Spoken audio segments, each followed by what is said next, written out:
Welcome to Geocache Adventures with me, Shadow Dragon 1, where I explore the world of geocaching.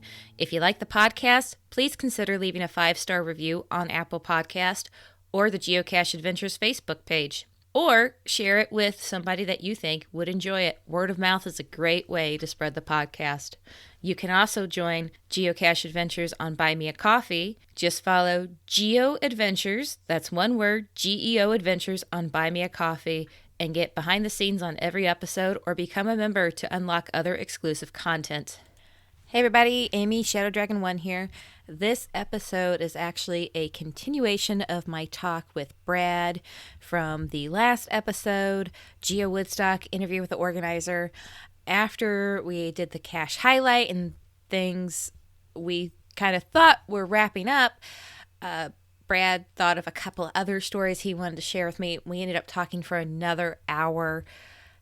I enjoyed the story so much. I wanted to share them with you, but it would have been a 2-hour episode. So I have just put them here and the talk continues. I hope you enjoy it. Really, thank you. I know it's kind of an odd thing to get a random email and say, hey, will you come on a podcast? So I really appreciate you doing it. Oh, thank you for asking. I appreciate the opportunity to get out information about the event and to sort of, tell more of the story, because it's in a large format like this where there's time to tell, the stories that from stage and everything become 30-second bites. Yeah, I'm sure there's always so much more of something like this that has so much history to it.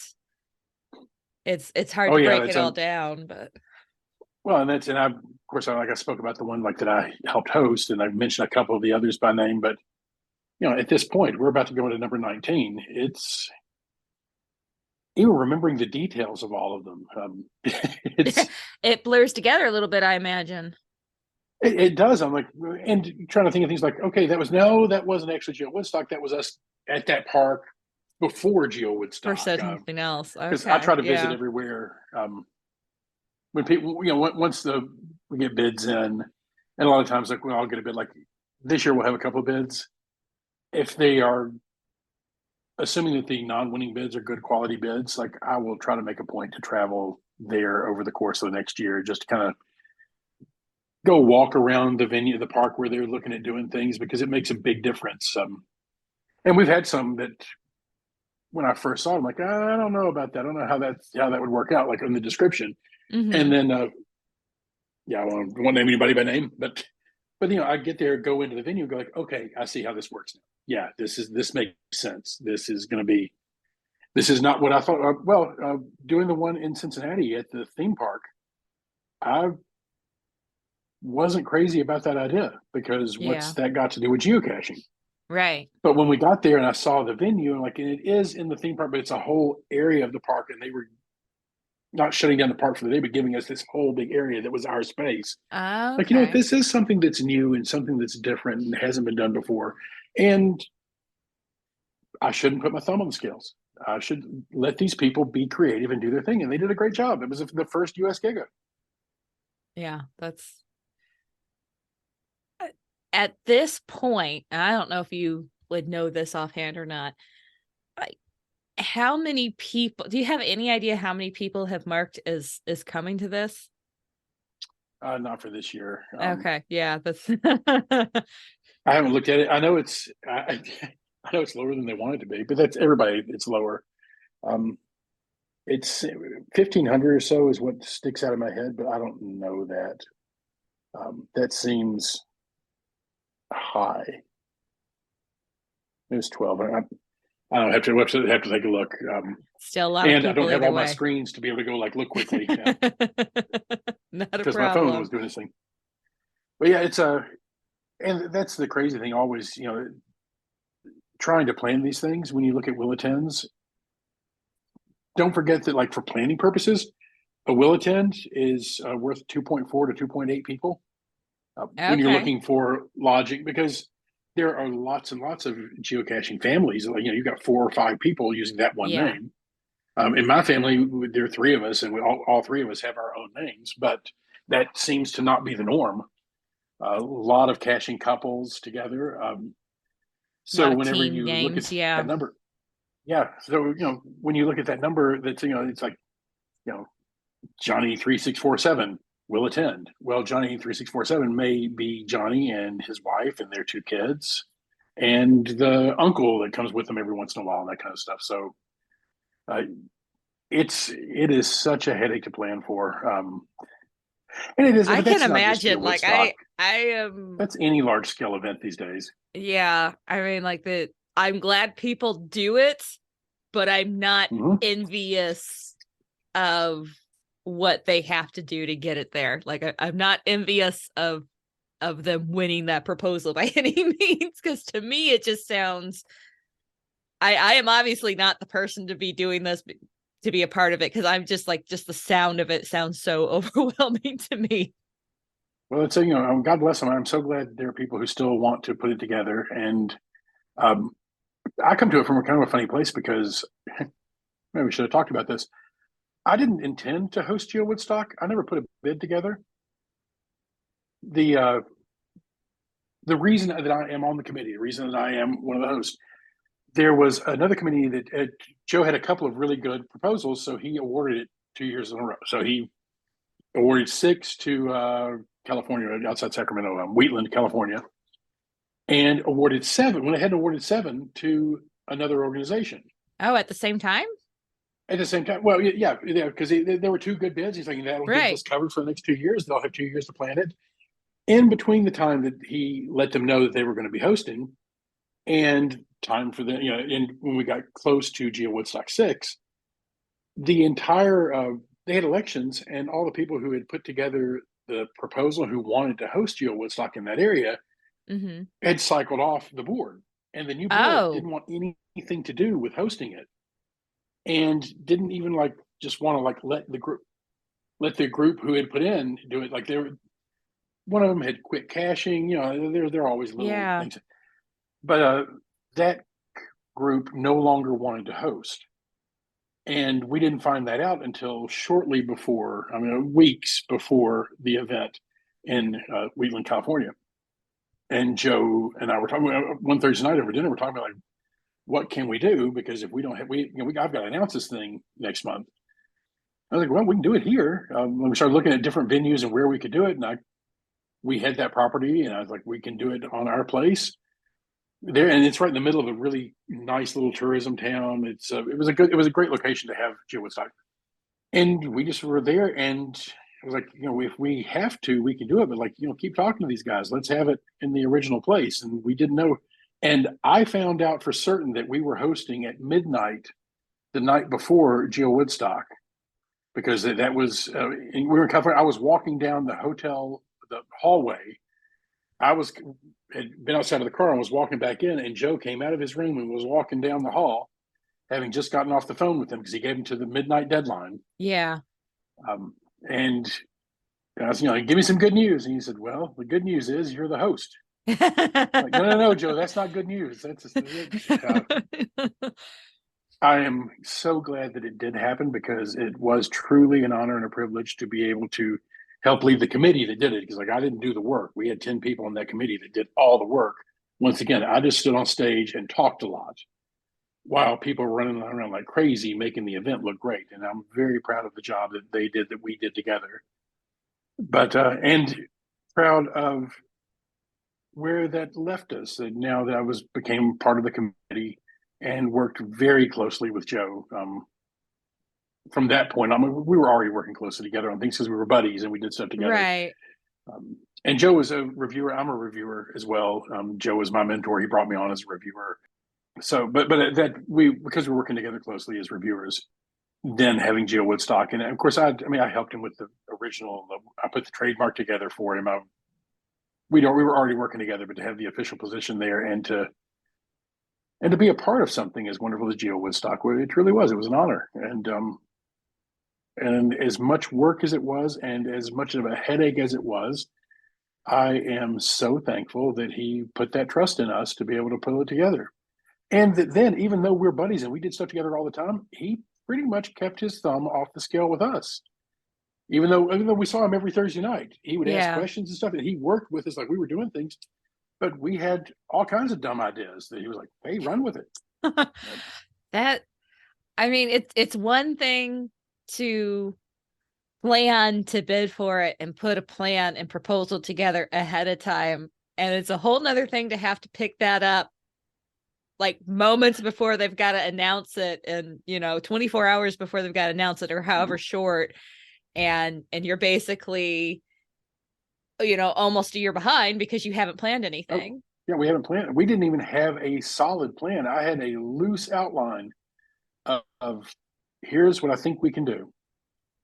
And we didn't have a website built for registration, so we put off registration until January because it also made sense to do all of our stuff in one tax year. Right. So we weren't because we had to take now we need to create an organization. We need to do all of these things to be ready to be able to do this. So we didn't open registration until January, and we spent a lot of time being cryptic about the things that we were going to do. Like, wait till you see what's coming up. And I'm thinking to myself the whole time, like, y'all aren't going to believe because I don't even know what it is myself. You're like, I can't wait to see what it's going to be. But we had a great turnout. We had a really wonderful event. I'm so proud to be a part of it. The movie Splinterheads, I don't know if you've seen Splinterheads, but we did I've a heard of film it. premiere. But Splinterheads premiered at GeoWoodstock. We got there's a private school there. We got their gym, they had projectors and everything set up there. And the folks from I can't remember which studio it was, but they came in and we did a full like movie premiere thing after GeoWoodstock that night. Like when the event was over at 5, there was a movie premiere at 6. I missed the Okay. movie because I was helping clean up. But like we thought that was cool. Like always trying to have like the first for every event. That's an important thing we could drop back in somewhere because GeoWoodstock has had several firsts. We were the first mega event in the U.S. Well, we're the first mega event entirely. We were the first Right. giga event in the U.S. GeoWoodstock had the first event GeoCoin. That was for Really? GeoWoodstock 3. And at that time, I mean, like John had his mountain bike coin. The Germany had Yeah. just put out the Germany coin. I think Karsten Fisher had just done the GeoPirate coin. Like there were just a handful of coins. And Right. the first event GeoCoin was GeoWoodstock 3. Wow. I think other firsts that we had the first movie premiere at a mega. Like I don't think that matters, but It's interesting though. that yeah, and it's been really neat to see how things are in different places. I was thinking about you were telling me earlier in St. Charles. I was thinking about our event there. Bronny Bear headed up that committee, and we did it in conjunction with the Irish Festival down there on the riverfront. So Yes. the The Irish Irish Festival had one Festival. side of the field, and we had the other side of the field. And with all of the breweries and things right there down through with the Mm-hmm. restaurants and things, it was just a really wonderful day. And to be able to sneak away and go over and like, I'll have a cider. Yeah. That'd be lovely. Yeah, I was not geocaching at that time, but I've heard people talk about it, and I'm very familiar with the Irish Fest. We have so many festivals down there on the riverfront. Right. Uh, it makes sense to try to pair it up with something like that going on, so there's more activities, like you said, for somebody who may be with a geocacher that's not wanting to do all the geocaching activities. That's the thing we always try to bear in mind too, because we understand that people that have got their families traveling with them, there need to be things to do for the kids and for the spouses and grandparents, whatever. That if they're not there for caching, they still want to have a good time. And that's a thing that I always the Middle Tennessee Geocachers Club usually helps with registration, like morning of, handing out packets and stuff. We try to, if they want us to help, we help. If not, we stay out of the way. Okay. But a thing that I always try to reiterate to the host committees, like day of, like everybody, there are things that are going to go wrong today. But we're the only ones who know how things are supposed to happen. So as long as you keep your composure, keep your cool, act like that's what was supposed to happen, and we move on. And keep a smile on your face all day long. If you can't smile, go somewhere and do whatever it is you need to do to get happy, but go somewhere like by yourself for a minute and get that smile back on your face, because we owe it to every person that's here. It's easy to forget in the frustrations of the day because you need to haul trash or something, and there's a problem with a porta potty, there's a problem with parking. It's easy to forget that most of the people here made sacrifices in order to join us today.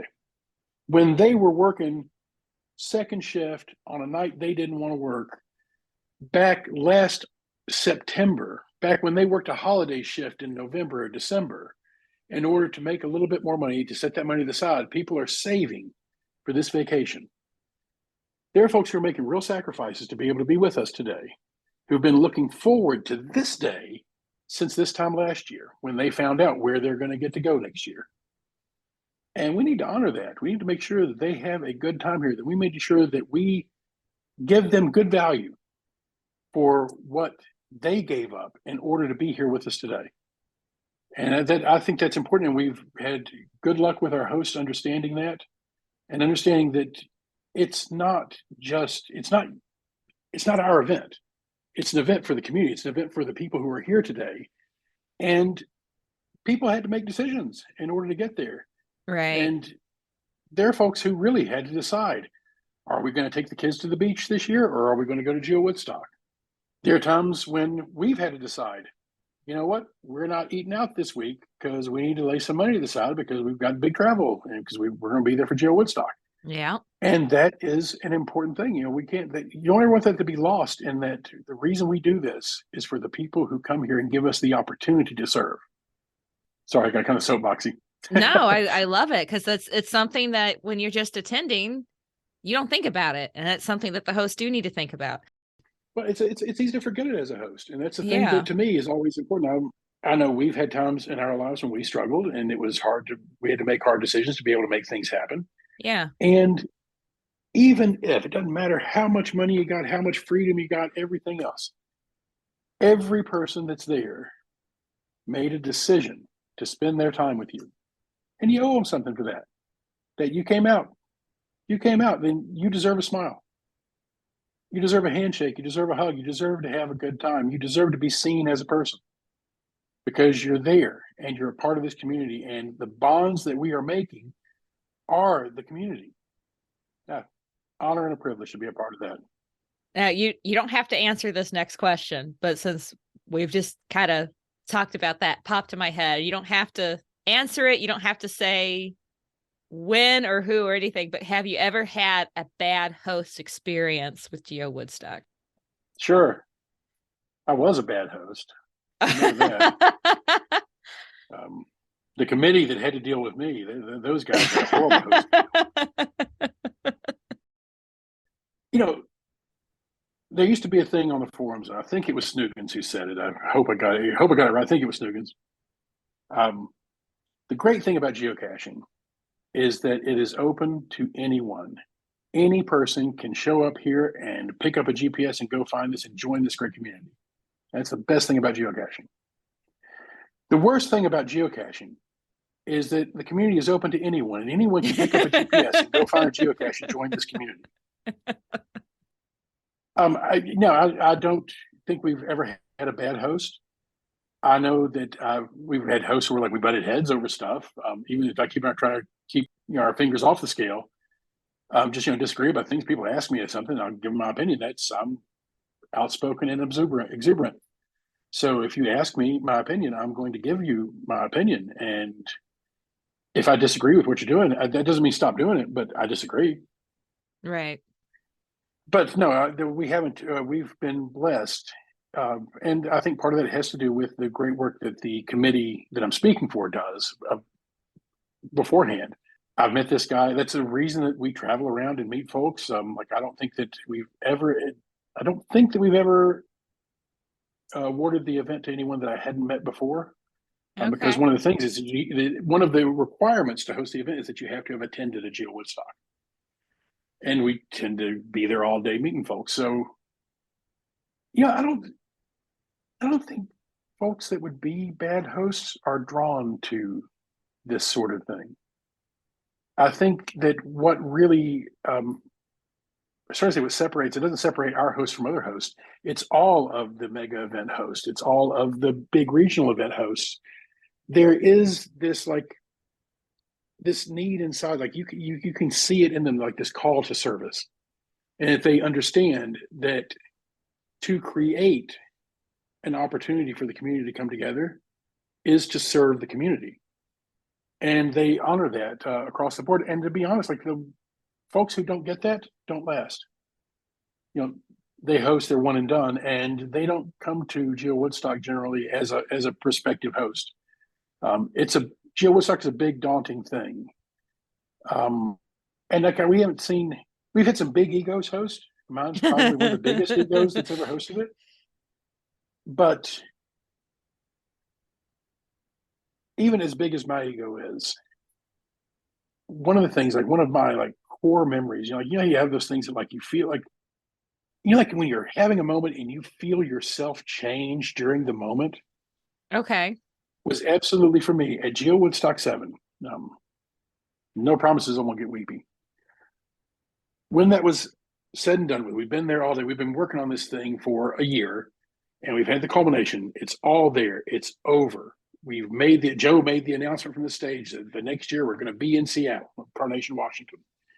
And we've thanked everybody, and people are leaving, and they're going to the movie premiere.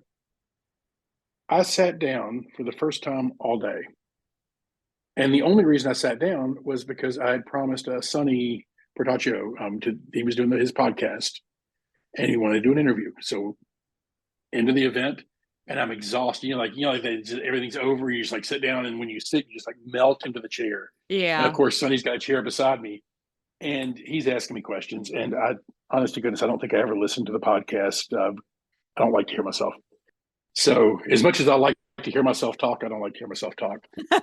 I understand that. You get over that real fast when you host a podcast, or you don't keep doing it. I get it. And I will absolutely listen to this one a year from now. Fair enough. My son will listen to it and tell me about it. But yeah, I'm too close to things. But Sonny was doing the podcast, and I sat there and I just melted into my chair, and he was asking questions, and I was, I guess, answering. I honest to goodness don't remember. What I do remember is sitting back in that chair and looking out across the field there. We're on stage, so I can see the whole thing. And tents are coming down, and we had hay bales out in front of the stage for seating. And I'm looking at people like picking up hay bales and stacking them. And I'm looking at people folding chairs and stacking tables. And, it's the end of an event. It's the standard stuff. Except in entertainment. I've seen this a million times. And I realized that I'm looking at people out there working. And I didn't know them. My committee was there, and they were directing traffic, and they were getting things, and they were helping pack up a petting zoo and all these things. All that stuff's happening. There were people who just came to the event and saw that there was work to be done, that people were picking up hay bales, and they fell in and started doing the work for them with folks. And I was absolutely overwhelmed with gratitude. I don't think I've ever felt so grateful for the people who were just, their hearts were moved to be helpful. They were the community. They were making these things happen. And out in the middle of that, I'm seeing these bright green shirts that our committee had on, these neon green shirts. Like, every one of these people gave up a year of their lives to be a part of this. And every one of these vendors has traveled from around the country to set up here today. And we've got folks from Groundspeak, Geocaching HQ there at that time.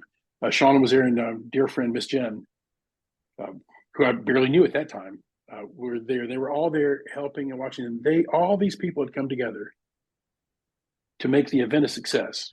And I've been worried about this thing for over a year. It keeps keeping me up at night trying to figure out how we're going to make this happen. And at the end of the day, I wasn't important. I was just the voice that had the privilege of working with these people.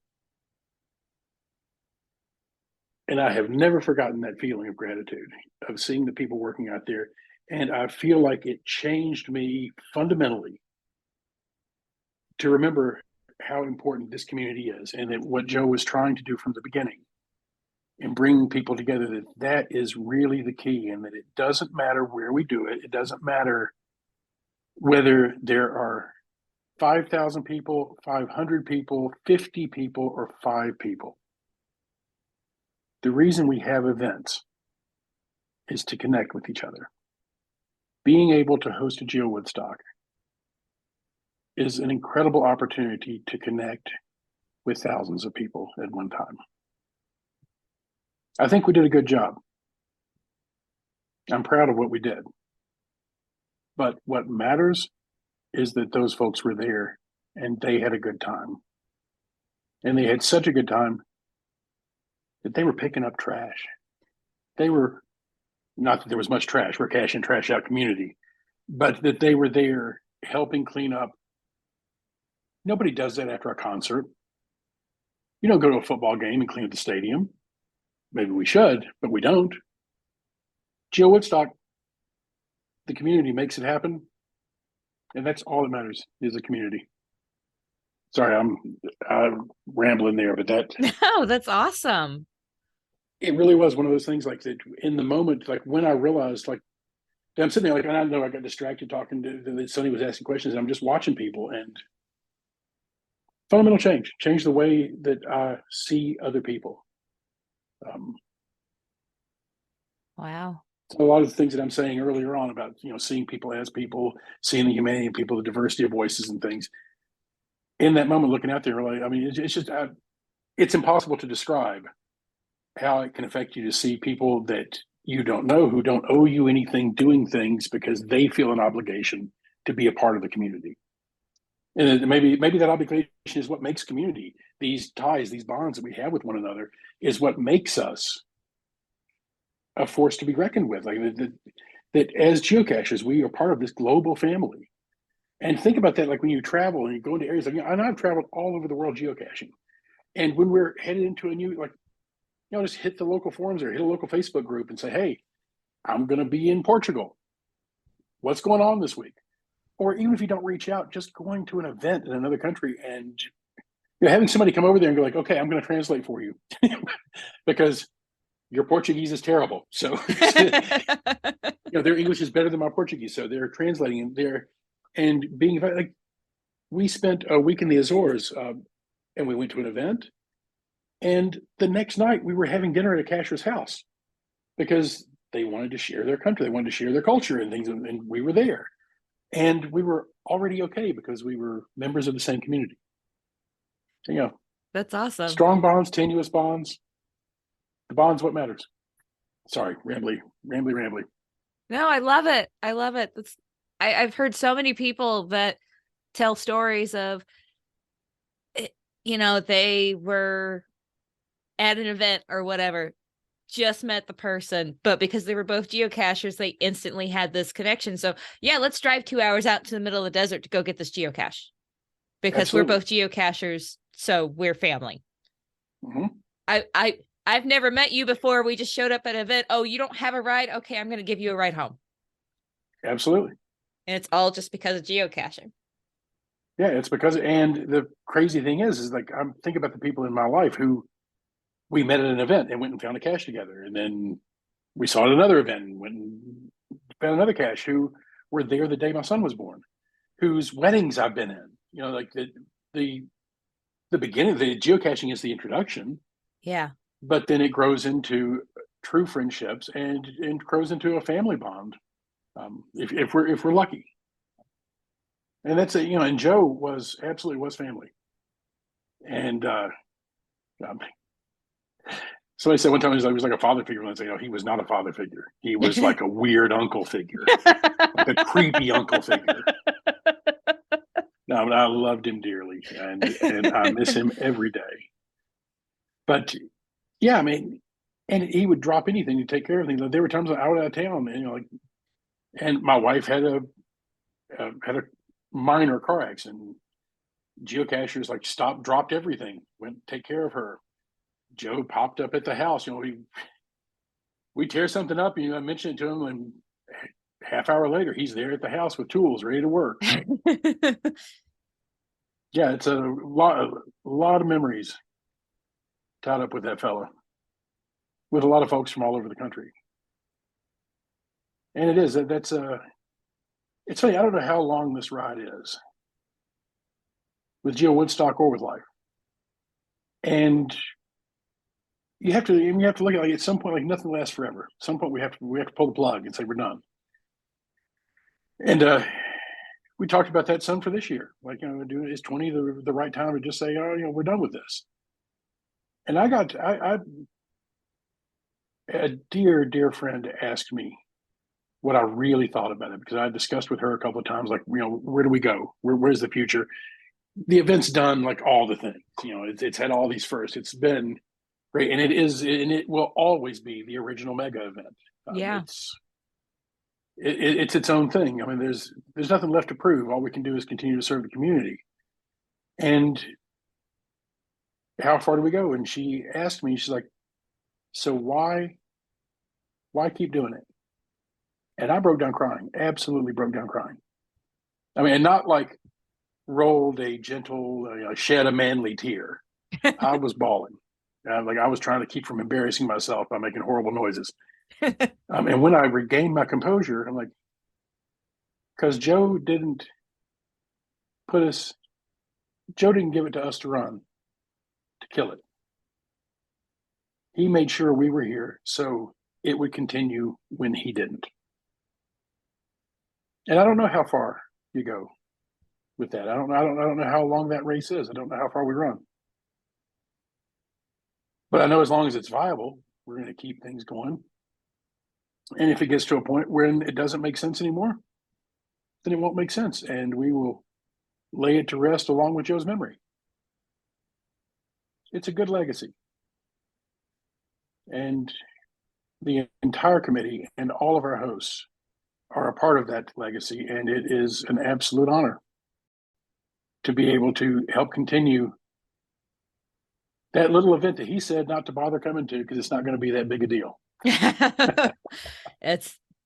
It's amazing how it's grown and continued from just one person wanting to meet a few people. A lot of folks doing a lot of work for a long time. Yeah. See, told you I would just ramble forever. I thought I was finished. I'm like, another thing. But I'm a broken record. I keep coming back to the same thing, that it really is. It's a big deal for us. It sounds like a big deal. Everybody takes it seriously. There are a lot of personal relationships here that we're all going to still be friends, whether GeoWoodstock happens or not. Yeah. Yeah. If we ever get to the point where it doesn't make sense, even if we decided to not host a big event, we're probably all still going to get together on Memorial Day weekend and think about Joe, and probably not have a Happy Meal, but love something. Maybe splurge for that Big Mac or something. Yeah. That's awesome. Wow. We got any more questions for me? Anything that I've, in my rambling, that I need to clarify? Or I'm just taking it all in right now, to be honest with you.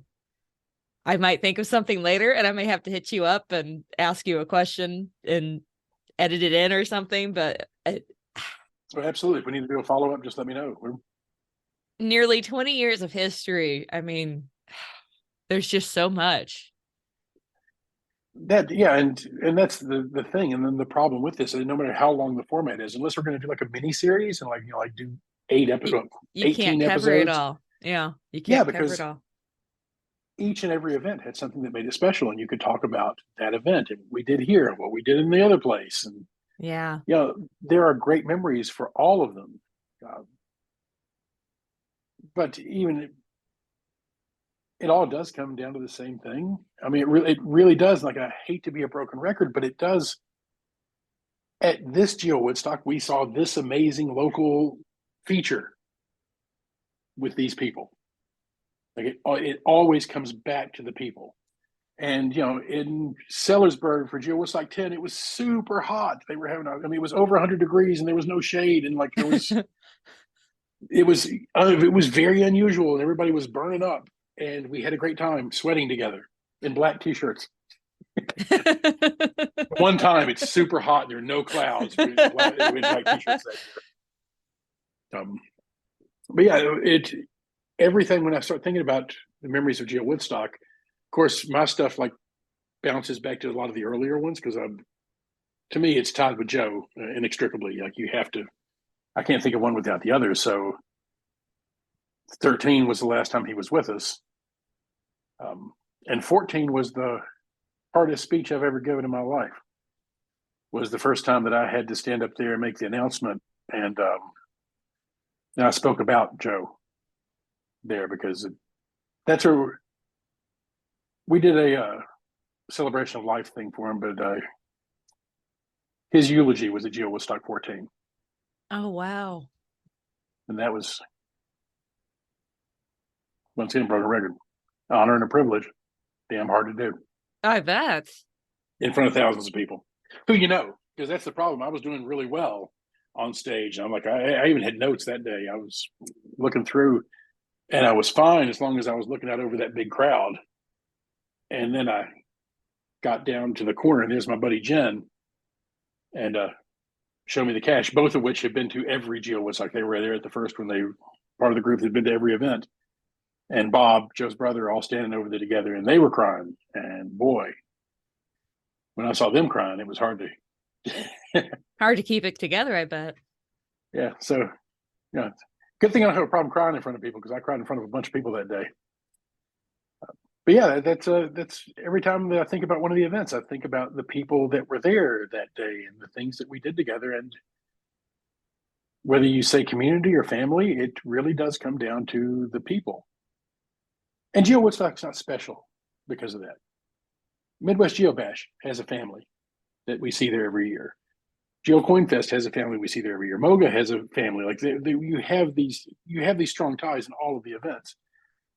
Maybe Woodstock's special because it was the first, but no, it's not extra special because it was first. It wasn't a matter of luck. It was a force of will. It was because Joe decided it was going to be that way. And he was stubborn. And when he decided something was going to be that way, he worked hard to make sure it happened. I mean, he put in the work. And he got on the forums and he promoted it and he got people out there and he got people excited about it. And then he got other people excited about doing the work so he could just come to the event and hang out. Now that is Joe, a good salesman right there. He was, absolutely. But the problem was that he didn't have to sell. He was beyond a salesman. He was an evangelist. This was the gospel to him. He was just out spreading word. He believed absolutely in geocaching and in how it brought people together. So he didn't have to work to sell that because that was a core belief for him. And it's funny, we started out in that at the time, it was because of some silly forum stuff that was going on. In Nashville, he stood up in the back of a pickup truck with 200 people there. And it's, welcome to GeoWoodstock 2 in Nashville, where it's all about the numbers. Because there were a ton of caches to find in Nashville. Nashville was Cacheville at that time. Okay. And years later, it sort of became part of the branding of the event. And years later, we were talking about it and how that really didn't represent the event very well. And we hit on what it was. And it was Joe and I sitting there talking, and I don't remember which one of us said it first. I think I said it. And he immediately said, "Oh, I'm stealing that." I'm like, "No, you're not stealing it. It's yours, sir." We always talk about GeoWoodstock being all about the numbers, but it really is about the number of people that you meet, the number of hands that you shake, the number of smiles that you see, the number of hugs that you get. And that is what GeoWoodstock is all about. Is that a good closer? That's I give awesome. You like 15 different closing lines because I realize I get to one. I'm like, "Oh, dude, you're rambling. You need to cut it off." This one might require just a little bit more editing from going to, because I'm going to grab this stuff at the end. It's so good. I'm going to stick it in there and it's going to be a part of it. I mean, it's amazing stories and amazing history. And it's stuff that I think, unless they've been to every single event, most people probably have no idea. Yeah. I think our group of every single event's down to 5. I think that's because Greg missed last year. So Kaneko, Show Me the Cache, Robert Lipe, Southpaw, and Turtle 3863 are the 5 who have attended all so far, who have attended all of them. We were 6 until last year, and we lost 1 last year. Right? I mean, he just couldn't attend. Right. And we've lost folks. I mean, we've lost folks. We're down to 5 with perfect attendance. And there's only a handful that have been to all but one. Of course, Laura and I don't have perfect attendance because we were in Ireland in 2003 whenever they whenever Joe had his little event that we didn't need to bother with. Wow. Yeah, 5. It's Wow. Well, I was already looking forward to going, and I'm like extra excited now to go to GeoWoodstock and experience it. It sounds it like ought to it's be great. awesome. I've talked to their CVB several times. Just I keep telling my dudes, do what you do your thing, and they keep calling me to let me make sure that I'm in the loop. I'm like, well, I appreciate it. And every time they do, they've got some really neat stuff planned, particularly in their lead up events. Like the event itself will be great, but the stuff they've got planned coming in, focusing on the barbecue, bourbon barbecue, bluegrass, and Bigfoot. And they have a geo tour that runs along the waterfront there. Yeah. With that, with that playground for the kids, and they'll have a ton of adventure labs going down through there, and like there are a lot of really smart people working on this, and they're going to do good stuff. My son's really excited about that park. He'll be almost 9 when we go down for it, not quite 9, and we were there for the MOGA a couple years ago, but we weren't able to stay for the whole weekend because of some family stuff going on. So we left early, but he has been asking me ever since, when do we get to go back to that park? When can we go back to that park? So then when I found out GeoWoodstock was going to be there, it's like, I think we get to go back to that park now. That's my son's 12. He'll be 13 next month, and he's looking forward to going back to that park. It's an he's in that amazing funny park. age where it's like girlfriends and super grown up, and now he's playing with dinosaurs. Just all over the place. I love it. But yeah, we went through there a couple of years ago, and I was stopping. I gave him an hour to go run around. He's like, this is where I'm going to be. When he found out it was in Owensboro, I was like, I'm going to go to that park and just stay at that park. I'm like, no problem, dude. Our hotel's right downtown. It is an amazing park. I'm looking forward to seeing it again myself. And Evansville has got great geocaching. Like, I didn't really mention it in the thing because Owensboro is hosting. So I'm like, yeah. want to make sure that we're pushing to Owensboro.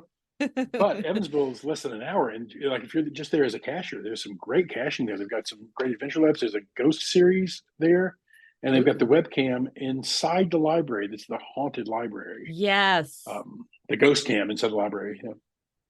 Yeah. Which is an actual, at least it used to be an actual geocaching webcam. Yeah. I'm trying to figure out if I can convince my husband to make a detour to go get it's practically on the way. Just go out there because you're coming from that side anyway. It's just a little jog up. Yeah. Yeah, maybe on the way home we'll gotta figure that out still. There's time to figure that out still. We're gonna head over there because there's a coffee shop that I really like in Evansville. And I am the kind of guy who will drive an hour for a coffee shop that he likes. So. Oh, that's great.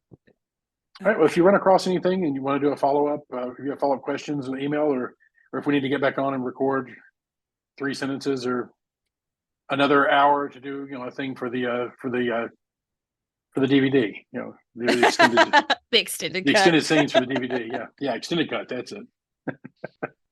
Where we'll go through each GeoWoodstock and I'll give you my memories of each one. Ooh, we'll do 5 minutes on each one. That'll be, people love that. And at GeoWoodstock 3, I was really sunburned. At 4, we got into chiggers right before we got to the park, so we were standing there itching. It was because it was Dallas, and we had got into chiggers because we were all itching, and we were there, and it was super hot. And Snoogans was part of that group, and he had, I don't remember the 504th, but like the guys who show up in the Darth Vader outfit and the Stormtrooper armor, and several of them were there. And I'm thinking to myself, it is, 98 degrees with 90% humidity. Yeah. And that dude is in black plastic armor and a cape. Like, ugh. That was rough. Yeah. Well, Whew. and we have the same thing every year with whoever's in the signal costume. At least Yeah. the new signal costume, thank God, does not fit me, so I never have to put it on again. And it's got ice packs and a fan. Okay. The first one did not. Is Signal going to be at GeoWoodstock this year? Oh yeah, yeah. Awesome. Signal would. I mean, I have not been told that, but yeah, but, that's part of being a mega now. You get Signal. Awesome. I can't think of anything else to say, but I this is all great and I can't wait to go there. And thank you so much for this. Really, this has been Oh, awesome. like I said, thank you for the opportunity. I'm glad to get our story out there and do anything we can to help promote the event. Well, I understand not wanting to listen to your own voice at the end of the day. I completely do, but I hope that when I get done putting it all together, it's something that'll do GeoWoodstock proud in the Oh, I'm grand sure it scheme will of it be, all. and I will listen to it. I'll just cringe every time I'm talking. You know what? When I started doing this, I was the same way, and I thought I'm either going to get over this or I'm going to stop really quick. And 3 years later, I'm still doing it. So I used to do a bunch of live theater and stuff, and like I never go back and watch tapes or anything because it's what happened, and yeah, there's no fixing it. yeah, You there's no know, and fixing like it. if we're doing film, like we can reshoot this, and like okay, yeah, I need to watch that, Yeah. and I'll do it. But with this, like I know that whenever I go back and listen to it, I'm like, oh, dude, you should have said this. Oh, way to be eloquent there. You know what? If you couldn't think of the word, you should have stopped, thought of the word, and gone back and said it again. You could have gotten that right. So there's nothing but criticism. Like that inner voice is nothing but criticism I whenever get you hear it that. come back.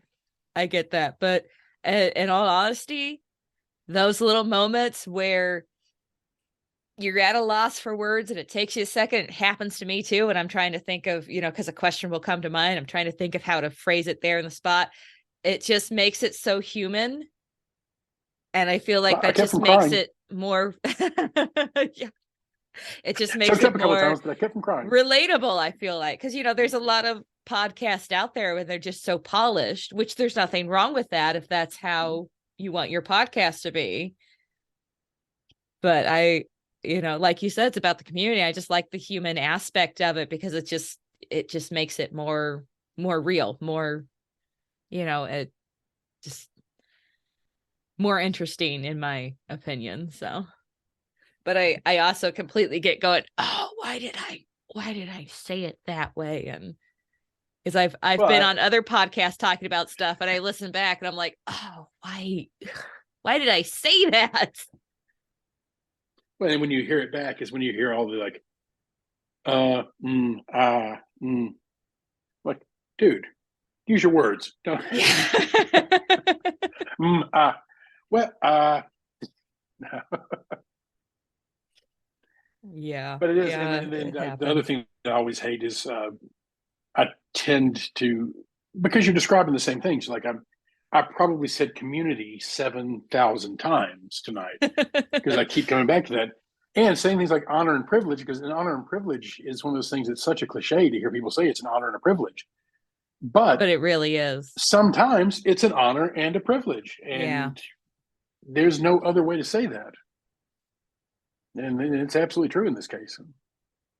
I understand that. I put a post on social media once after I was listening through editing an episode. I don't remember which one it was, but I realized my big transition between questions is so, and how many times I say so. Mm-hmm. And I thought, wow. And I thought back to, I don't know if you ever watched How I Met Your Mother. No, I've seen episodes, but not. Okay, so there's one episode where they do the Robin Shabosky drinking game because she says "but all the time on her show, on her live interview show, and finds out that there's one of her friends and his college students have done a drinking game to it. So then she shuts down the drinking game by just saying but as much as she can in the episode. And And I posted something to the effect of, just realized how many times I say so, and it made me think of the drinking game. So cheers to you if you're doing that. Just Yep, gonna that's own up to every that time. one. I mean, there are only so many ways to transition, Yeah, there are. and and that is one of those things that whenever we're discussing things, like you don't. That's why I hate listening back, because listening back, you're listening and being critical of things, because here I'm listening to what you have to say. I'm listening to your questions. I'm trying to process the questions, and then I'm trying to not sound like an idiot on the reply. And that takes up most of the bandwidth. Yeah. When you edit all this together, I'll be riding in the car somewhere, and I will just be listening, not even to the content of what I had to say. I'll be listening to, wow, that was a pregnant pause. I'll be listening to, well, those little connectors. I'm like, no, Yeah. and then I was like, dude, could you say community more often? Could you say honor and privilege more often? Could you sound like a bigger fanboy of Joe? Which I probably couldn't be. No, he was absolutely a dear friend and practically family, and I loved him warts and all. He sounds like he was a great guy. He really was.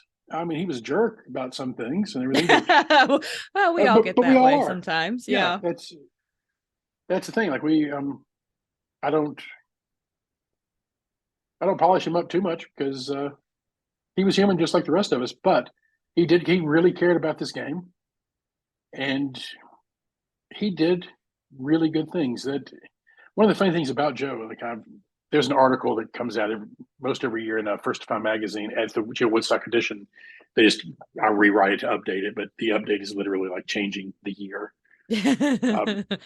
Where we talk about Joe and like the different things. It's a thing that I put together when he passed, for the first Woodstock afterwards, and part of the eulogy and thing was to remind people, because he had already like kind of quit going out to events, and he would go to local events, but he was no longer larger than life. He just kind of went and enjoyed himself and let other people run things, and that was good. But he had kind of stepped back from the limelight a little bit. And when he passed, like, I want to make sure that people understood that, yes, this is the guy who started GeoWoodstock. This guy's also one of the first reviewers. I think he was number 7 on the reviewer team, and a lot of the local reviewers that we still have are people that he brought into the game as reviewers. So he had a huge effect there. Okay. He was a phenomenal hider. Like the camo on his caches is really, anybody that's hunted his stuff, like the most highly favorited cache in Tennessee, Joe owns, or his account still owns. It's remarkably camouflage cache down by the Titan Stadium in Nashville. Like he was really good at every aspect of it. And the thing that he was perhaps best at, from the reviewer side and from the player side, is seeing where the game was going.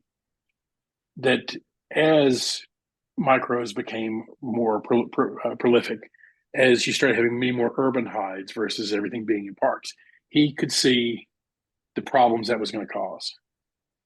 And when you go way back into the guidelines, it's amazing how many guidelines could be attributed to his contributions to the game. And sometimes it was because he would see something coming, and he would suggest, like, this is going to be a problem.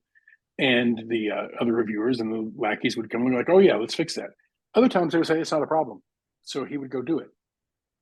So the reason the reason that geocaches are a tenth of a mile apart, 528 feet apart, is because Joe saw the problem of urban caches and things being able to be put much closer together. He felt like his worries were falling on deaf ears, so he went to the Nashville Zoo and placed a geocache with permission, because he was working with the zoo, at every exhibit inside the zoo. Oh, wow. Some of them were 60 feet apart, some of them were 150 feet apart. And that naturally caused problems, particularly when you look at GPSs in the day, because like in 2003, my GPS only counted down to 2 decimal points. So when you got to 0, that meant you were within 50 feet of the nearest cache. So there were several guidelines that you go through that Joe saw this was going to be a problem and either helped head it off, or took a hypothetical problem and made it a real world problem, so it had to be addressed. Wow. Vacation caches, the same kind of thing. There's a ton of stuff like the core DNA of the game. He had a ton to do with that. I mean, the core game starts in Seattle. Like, you know, Yeah. we start, well, it starts in Oregon, but it starts in the Pacific Northwest. That's the core game up there. And what Jeremy and Elias and Brian put together is absolutely amazing. But it has evolved quite a bit. And of course, things evolve more when they're young. Right. And Joe had his hands in that right from the beginning. He was a charter member and he was working with them as a reviewer. So he was looking for problems, and he was looking at not just the local game, but the meta game, and trying to find ways to make things better and trying to make sure that things were happening in a positive way for geocaching. Nashville's Metro Parks is the first, or they were the first major park system with a geocaching policy. They didn't even know what geocaches were, and Joe went to them and worked out with them how we're going to handle having these things in the parks, because it's going to be an issue at some point. Wow. And he ended up being the parks liaison with them. He worked with Tennessee State Parks to create a geocaching positive policy. He was always working on those sort of things. So, you know, he really is one of those people that, like, if he had just done one thing, if he had just done GeoWoodstock, that's plenty. If he had just been an incredible steward for the sport, that's enough. If he had just been an incredible hider, that would be enough. If he had just been one of the early reviewers who helped change the game and help it grow to what it is today, that would be enough. Like, he's got 4 or 5 things that he should be famous for, any one of them. Wow. Yeah, it's impossible to look at where geocaching is today and not see JoeGPS's influence. And you can ask Brian Roth, you can ask Jeremy, you can ask Elias, you can ask anybody, any of the early lackeys or any of the current, and they'll tell you the same thing. There's no question that he was a true gentleman of the sport, and he had a lot to do with the community we're in now and the game that we're playing now. That's awesome. Yeah. There's another soundbite for the 6-hour podcast. There seems like there's like a handful of people that, from the very beginning jumped in and really helped shape what it is today. Oh, absolutely. And Joe was one of those. He had a great eye for things. Like, he understood consequences. Like, he would see the problems before they happened, and he was not shy about fixing things and doing whatever it took to get things done.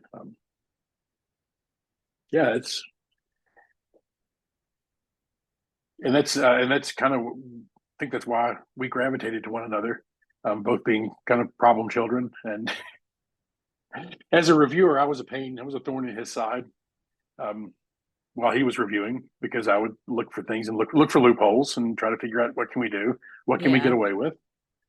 And he and I, rather than fighting me on it, we just started collaborating on stuff and trying to figure out, all right, what does the guideline say? What can you get away with, and how do we fix that? Wow. And I joked about it when I became a reviewer, that I told everybody then, like, I may seem like an odd choice, like, but last week I was the guy that you called if you were trying to figure out how to get something published and how to work within the guidelines to get something published. I was the guy you called for that. I'm still that guy. Only now we just have to convince me, because I get to push the button at the end of the conversation. And you're just playing on the other side of the board now. Work. Yeah. It's still all just about understanding how the game's played.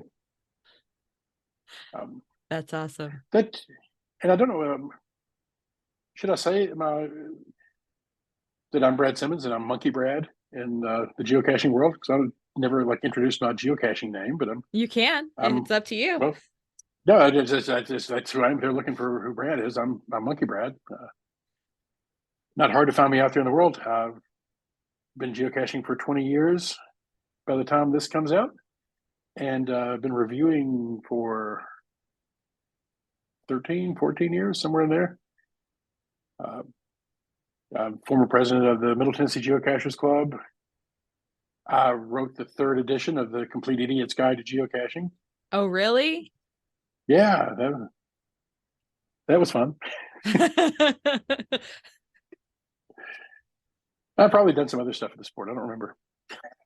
I've hidden a bunch of caches. I've found a handful. That's awesome. I have to go look at my own resume to see what it is I've done. I've had a lot of fun. That's the big thing. I've met That's a lot of the people. important part, right? Geocaching. Yeah. Absolutely. Oh, Brad, this has been an amazing conversation. I could sit here and talk with you all night, I'm sure. It's gone over 2 hours now. Oh, wow. Yeah. I should probably wrap this so I can get to dinner. So we're see, my normal setup, it would all be here and I would have the clock. And I would be watching my clock. I hate to cut it off because it's been so much fun. Like I said, if there's anything we need to pick up or anything, just holler at me, let me know. I will. Thank you once again for the opportunity. I appreciate you taking the time out, and I hope I can track you down at GeoWoodstock and say hi. We'll make a point of it. Okay. Thank you. You have a good night. Thank you. You too. Night. You've been listening to Geocache Adventures with me, Shadow Dragon 1. If you'd like to get in touch, you can reach out to me on Facebook, Instagram, or go to geocacheadventures.org and you can find the information on the contact page. Theme music is by The Travel Bugs. Thanks for listening, and I hope you enjoyed this episode. Have you heard of FTF Magazine? It's the magazine for geocachers. It is full of articles and pictures all submitted by geocachers just like you. I'm a subscriber myself, and I love it. My favorite part is the little snippets on the edges of the articles on all the different pages. Those are my favorites. Just go to ftfgeo.com to check them out and tell them Shadow Dragon 1 sent you.